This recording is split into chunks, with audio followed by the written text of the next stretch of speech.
So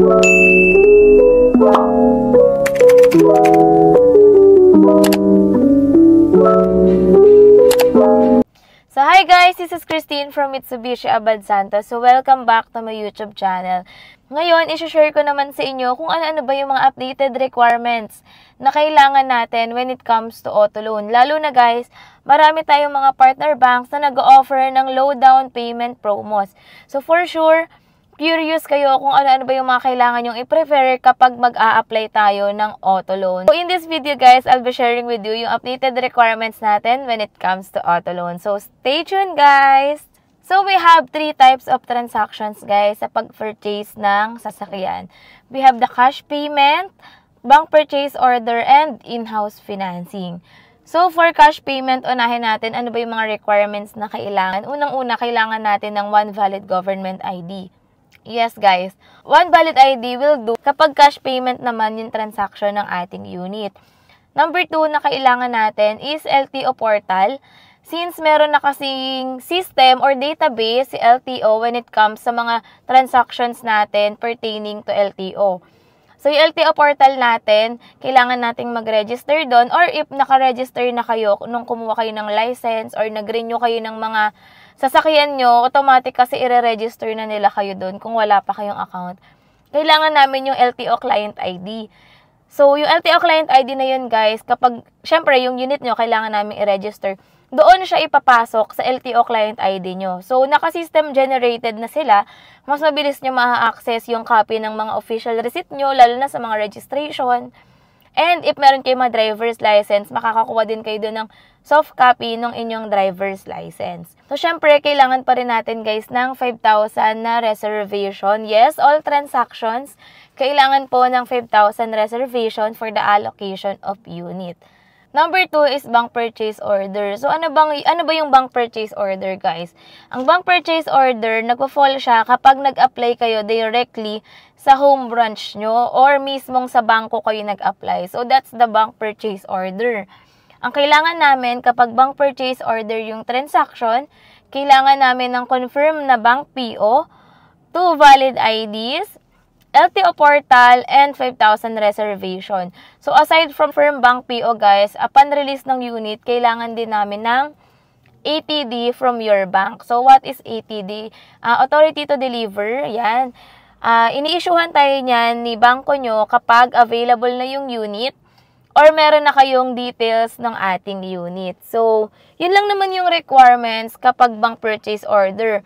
Yun nga lang, hindi siya as easy as cash payment kasi kailangan nyo pa rin mag-apply sa bangko and mag-provide ng mga requirements needed for the auto loan. Pero ang advantage, ito guys, para sa mga hindi nakakaalam, since in this YouTube channel, transparent naman talaga tayo when it comes to transaction. Kasi meron akong mga client na nagpapa-quote sa akin, kunyari ng 1 million, 1.2 million, ganyan. Ganyan yung mga range ng down payment na prefer nila. Usually, ang sinasuggest ko sa kanila, if meron kayong ganong kalaking amount, inaipang down, why not itry nyo na lang pong i-apply sa home branch nyo or sa branch of account. Kasi to be honest guys, sobrang laki na ng amount na yon for in-house financing. And mas makakales talaga kayo kapag nag-apply kayo through bank PO. Kasi mas mababa yung interest rate nila, though dun talaga kayo papasok kasi mas mataas yung down payment na prefer nyo. Mas mababa yung interest rate nila, mas malaki yung masasave nyo. So, dito naman guys, we make sure na hindi lang tayo puro benta. Nagbibigay rin tayo dito ng honest na suggestion para sa ating client kung saan yung mas prefer nila or kung saan sila mas makakatipid. Pero still, ang masusunod pa rin naman is yung decision ni client kung saan niya gustong mag-apply. Pero yun nga, wala namang masama kung magbibigay tayo ng honest suggestion para sa ating mga clients. So, number 3 is for the in-house financing. So, dito nagpo-fall guys, yung mga low down payment offers, ganyan. Yung mga 0 down payment, 15,000 down payment. Yung in-house financing kasi, kami yung pag-a-applyan nyo or kaming agent, kami yung magpo-process ng loan application nyo with our partner banks. So, ano bang difference ng bank PO sa in-house financing kung parehas na sa bangko lang din naman pala siya ina-apply? So, yung in-house financing, yun nga, tulad ng nabanggit ko guys, sa amin kayo magpapasa ng mga requirements Then ako, as your agent, ako yung maglalakad or magpo-process nun doon sa aming partner bank. So, yun yung in-house financing, guys. So, pag in-house financing, medyo mababa yung down payment, to be honest talaga. Pero mas mataas ng konti yung monthly amortization when compared to bank purchase order. Syempre, yung mga nag-a-apply ng in-house financing, guys, yung mga gusto nila low down payment promo para mapaikot pa nila yung pera nila sa mga ibang bagay. Tulad ng mga business owners nating client, hindi sila directly kaagad nag-a-apply sa bank PO kasi gusto nila yung low down payment para may revolving capital pa sila para sa kanilang mga business. Ganun naman yung iba, guys eh. Pero syempre, yung iba gusto lang din mag-apply ng low down payment kasi nag-i-start pa lang sila sa kanilang mga career or ayun pa lang yung afford nila during that time. Pero wala namang masama doon as long as mabayaran natin yung unit and alam natin yung responsibility natin when it comes to auto loan. So, going back, guys, ang dami ko nang sinabi, sorry. Yung requirements naman natin for in-house financing, meron naman tayong 3 kategory ng mga nag-a-apply sa in-house financing. We have the locally employed, business owner or self-employed, and yung mga OFW nating clients. So, himay-himayin natin yan, guys. Simulan natin sa locally employed. Ano-ano ba yung mga kailangan nating na requirements kapag tayo ay locally employed? So, number 1, kailangan natin ng 2 valid government IDs. So, ano-ano ba yung mga valid government IDs? Pwede yung passport, driver's license, PRC, national ID, yan. Basta, lahat ng PBC na ID, guys, considered as valid ID yan. So, number 2 is latest COE or latest 3 months payslip. So, for the meantime, for the initial application, pwede naman yung either of the 2 lang muna.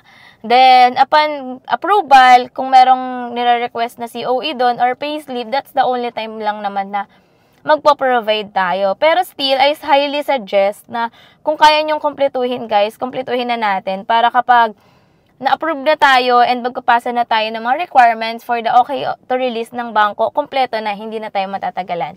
Pero for the initial, pwede naman na muna kung ano yung mga available dun sa mga nabanggit ko.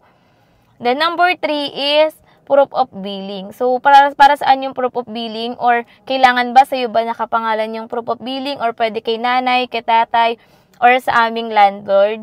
So, yes guys, pwede naman po even hindi sa inyo nakapangalan yung proof of billing nyo as long as residing kayo doon sa proof of billing na ipapasa nyo. So, kailangan ayun yung present address nyo during the application, guys, ha? Hindi tayo pwedeng magpasa ng proof of billing na hindi naman talaga kayo totally doon nakatira dahil nagsi-CI yung mga bangko natin and during CI, minsan hinahanap din nila yung proof of billing natin and pina-forward din nila yun sa bangko as a proof na ayun nga yung ginamit yung billing. So, number 2 naman is self-employed or business owner. So, usually guys, diba dito sa Philippines, meron tayo yung mga DTI registered and SEC registered. So, kapag DTI registered yung business natin, ang kailangan lang natin is 2 valid IDs, proof of billing, latest 3 months bank statement. So, yun lang naman yung usual na kailangan natin kapag DTI registered yung ating unit. Syempre guys, I suggest na samahan nyo na rin ang picture ng business nyo. Naman sa mga clients na SEC registered yung kanilang business, ito medyo masalimuot and medyo madaming kailangan. So, kailangan natin ng SEC registration, GIS, ITR with audited financial statement, bank statement, kailangan pa din guys, yung mga IDs and proof of billing. So, sobrang daming requirements na kailangan kapag SEC registered yung unit nyo. Pero yun nga, hindi ko na kasi mabe-breakdown kasi parang may nakalimutan ako din sa mga requirements na kailangan. Pero if ever na SEC registered yung unit nyo guys, just message me para tutulungan ko kayong magpa-approve sa mga partner banks namin. So, maibigay ko rin sa inyo yung accurate list of requirements when it comes to SEC registered na business. Kasi, bibihira lang talaga ako guys nakaka-encounter ng SEC registered na business. So, hindi ako as familiarized compared sa mga DTI registered na business lang or mga online business like parang mga ganon. So, ayun nga guys, going back, if ang source of income naman natin is tayo ay OFW, seaman, or land-based, ang requirements na kailangan natin guys is 2 valid IDs from the principal borrower and the co-borrower na nasa ibang bansa and nandito sa Pilipinas, latest contract or salary certificate, COE, kung ano mang tawag kung nasang bansa kayo guys, kailangan natin yon. So, at least kailangan nakalagay doon kung ilang years na kayo sa company, position, and with the salary. Kailangan indicated kung magkano rin yung salary natin. Tapos, kailangan natin ng principal borrower dito sa Pilipinas kung kanino kayo nagpapa-remittance. Kunyari, isa kang seaman, ang allotment mo pumapasok sa misis mo. Ang mangyayari dyan, ang arrangement natin dyan, principal borrower kung sino yung nandito sa Pilipinas, then co-borrower kung sino yung nasa ibang bansa. Pero good thing, kapag naman ganun, marital consent lang naman yung kailangan natin sa naka-onboard na client.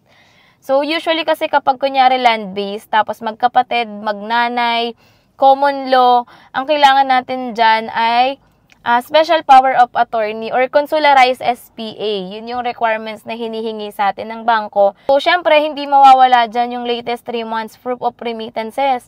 So, for example, guys, since today is July, kailangan ang remittance nyo either July, June, or May, or April, May, June, kasi wala pa kayong July. Pwede yung ganun. So, hindi pwede yung bungi-bungi yung remittances natin. So, again, uulitin ko pala. Baka malabo yung explanation ko. Ang requirements natin for OFW or seaman is principal borrower from the Philippines, 2 valid IDs from both the principal and co-borrower, COE, contract, or salary certificate, kung ano mang tawag sa bansang kung nasaan kayo, proof of billing natin dito sa Pilipinas, guys, and latest 3 months proof of remittances. So, kapag hindi kayo kasal or magkapatid or magnanay yung mag-a-apply, required po tayong mag-provide ng consularized SPA. So, para saan ba namin kukuhanin, Christine, yung consularized SPA? So, sa akin pa rin siya manggagaling, guys. Upon application or upon approval, kapag na-approve tayo dun sa bank na nagre-require ng consularized SPA, bibigyan ko kayo ng format, ng pinaka-form. So, ang usual na ginagawa ko talaga, guys, ako na yung nag-fill up. Kasi mahirap kung kayo pa yung pag-fill upin ko, tapos magkakaroon pa ng problem kapag napadala na dito sa Pilipinas. So, para mas mapadali yung buhay ng kliyente natin. Syempre, ako yung mas nakakaalam ng mga kailangang i-fill up dun sa form. So, ang ginagawa ko, ako na yung naglalagay ng mga details, tinatanong ko na lang si client, tapos tsaka ko na lang siya i-forward.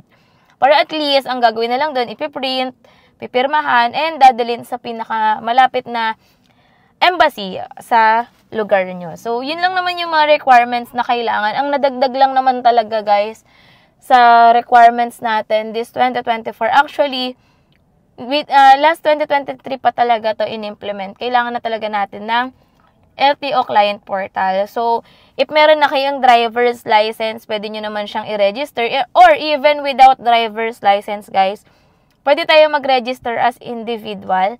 So, ilalagay ko sa screen kung saan kayo pwedeng mag-register para if ever na gusto nyong mag-avail ng sasakyan, ready na rin ang inyong LTO client portal. So, oo nga pala guys, sobrang halaga talaga ng LTO client portal kasi isa rin to sa nagpapabilis ng ating registration. So, mabilis nyo makikita kung talagang na-register na ba yung unit nyo, kung available na ba yung OR doon sa inyong portal.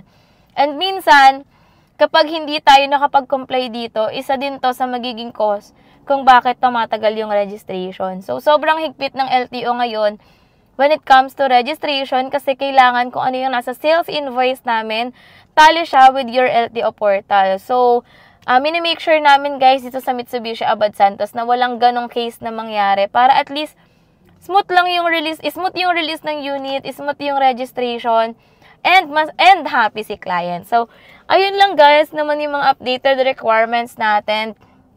And also guys, sa mga gustong mag-apply, syempre kailangan yung mag-message sa akin para masendan ko kayo ng online application form. So, para naman sa may mga ready on handang cash, bank PO, pwede nyo na rin po akong i-message sa aking Facebook, Viber, WhatsApp, Boteam, Telegram, kompleto tayo nyan.